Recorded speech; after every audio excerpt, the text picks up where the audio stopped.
What's up, everybody? Welcome to another video. It's been a little while since we've seen one of these videos, me in a car, but I want to talk today for a second about kind of this back and forth between some people in the language community on whether or not it's better, like Matt versus Japan loves the idea of being great at a language, one language, and then you've got people who are okay with just being, kind of okay and just dabbling in some stuff. And which is better? And ultimately, this is kind of a stupid video, I guess, really, because it should be common sense, but whatever makes you happy, man. That's what, like, when I was doing the Japanese thing on this channel, and I still am learning Japanese, by the way, but when this channel became just Japanese and I wasn't doing anything else and I was all Japanese all the time and all this stuff, I started to get a little complacent and I started to not enjoy language learning. And it's because I enjoy new information, I enjoy shiny new toys, I enjoy that stuff. So it didn't bother me to jump onto learning. Like, once I started jumping onto Arabic a little bit or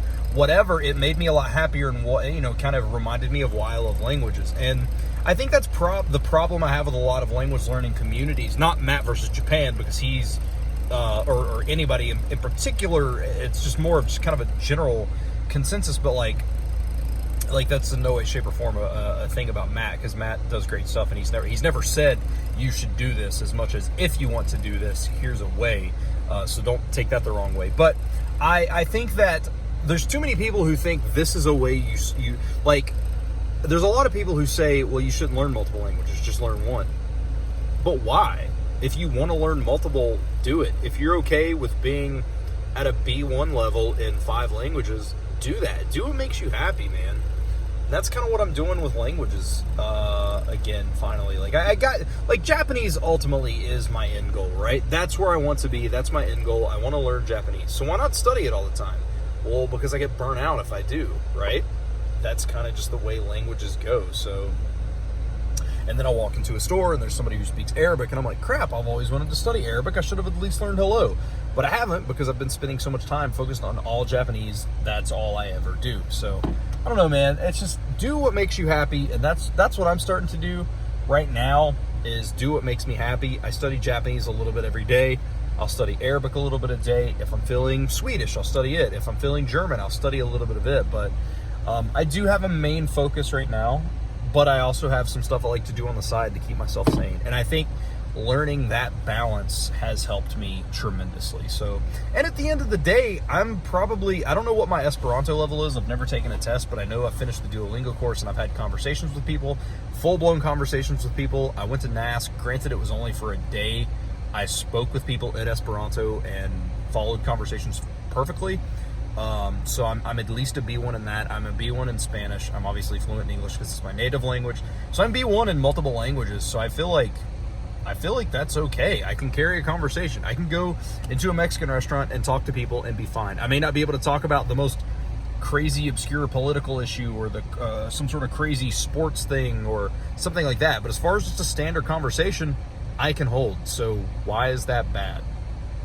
I don't know. I'm not moving to a Spanish-speaking country. Also, I guess this kind of goes into the same thing. I'm going to make a video on this later. I guess a lot of that goes into also, I have the benefit and the privilege of being an English speaker, and I mean, it's easy for me to find resources or probably English speakers just about anywhere, or at least someone who could help me. Maybe that's a downfall. I don't really know. But I think the thing is, like I said, do what makes you happy, which is what I'm doing. And if you are comfortable being a B1 in everything, then do it. I don't see the problem in it. If you're an intermediate speaker at a bunch of different languages and that makes you happy, like Moses, which is I say that not negatively. Moses is a dear friend of mine. I'm not saying that in any way, shape, or form as a bad way.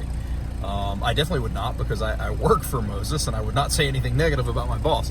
I think he's a fantastic person, and he's very, very comfortable with being great at a few languages and then conversational in 50 others.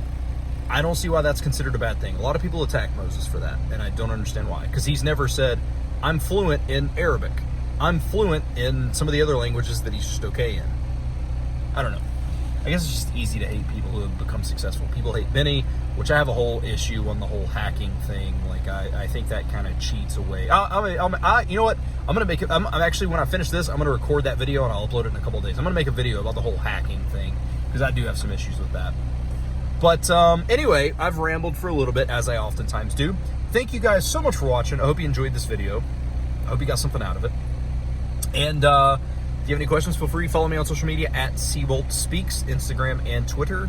Post there regularly. And yeah, thank you guys for watching. I'll see you all in the next video.